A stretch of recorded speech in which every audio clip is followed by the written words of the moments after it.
Voilà bandeko balandi ndenge na ebisaki bino ke chaque jour boko banda kozwa ba information boye ba station ya Est ya République démocratique du Congo pona makambo etali guerre ezali kokende ndenge nini. Lelo toza le 3 avril 2025 ndenge na peselaki bino ba information ke ba wazalendo na FRDC bazwaki cité ya Walikale.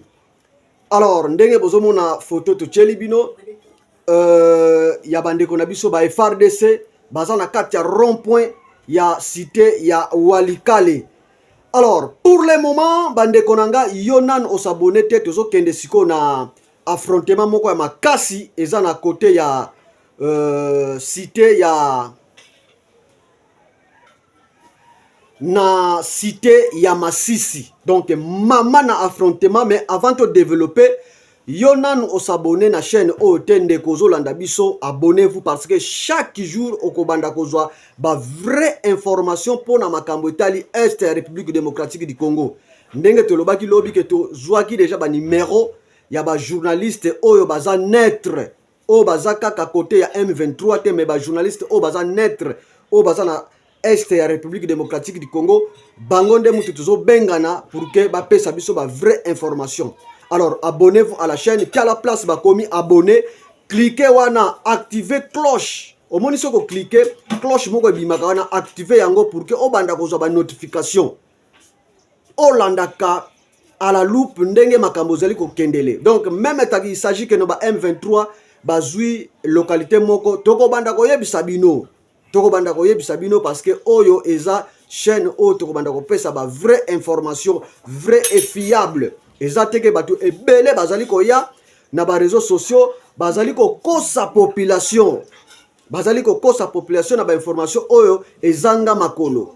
Mais oya biso ndenge tolobaki ke landa na yo ba chaîne mususu landa na yo, mais fin de fin ya kokuya na chaîne na biso ozwa vraie information parce que toza contact na ba journaliste. Alors station ya cité ya ndenge tolobi cité ya voilà cité ya Masisi. Alors affrontement ya munene eza na cité ya Masisi. Donc ba wazalendo na FRDC baza na posa ba récupérer lisusu cité ya Masisi. Alors toyebite na pokwa lisusu tokoya lisusu ko pesa bino ba vraie information. Toyeba journée à lelo eleki ndenge nini, mais au moment je vous parle bitumba ezali ko beta mamakasi na entrée ya cité ya Masisi. Alors bandeko nazali ko regretter nde mingi bandeko oyo bauti na bandeko mususu bauti na union sacrée bazali ko kende ko rejoindre ba M23 parce que bango bakanisaki keno bakolonga facilement bitumba oyo. Vraiment yango nde tozo ko regretter makasi. Alors bandeko yango kaka toyeli bino pour que to pese la bino na boite ba misusu baya ko pesa bino ba information ya mabe. Donc na boyi vraiment ba misusu baya ko pesa bino ba information ya mabe. Donc Walikale na maboko ya ba FRDC na ba wazalendo cité ya Masisi eza vraiment menacé poto botola yango ezonga na maboko na biso. Bravo à nos FRDC, à nos waza vraiment tokoye la bino lisusu na pokwa pour que topese la bino vraie information.